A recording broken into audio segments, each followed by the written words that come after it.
Hi friends అందరికీ. కొంతమంది అయితే నాకు ఇట్లా కామెంట్ చేసిర్రు.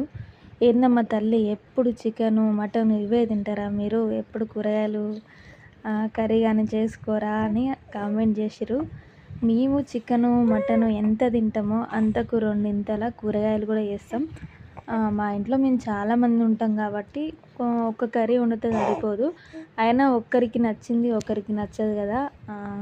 ఆ పోరాటంలో మేము రోజుకి ఎన్నెన్ని కర్రీస్ చేస్తామో మాకే తెలియదు అసలు.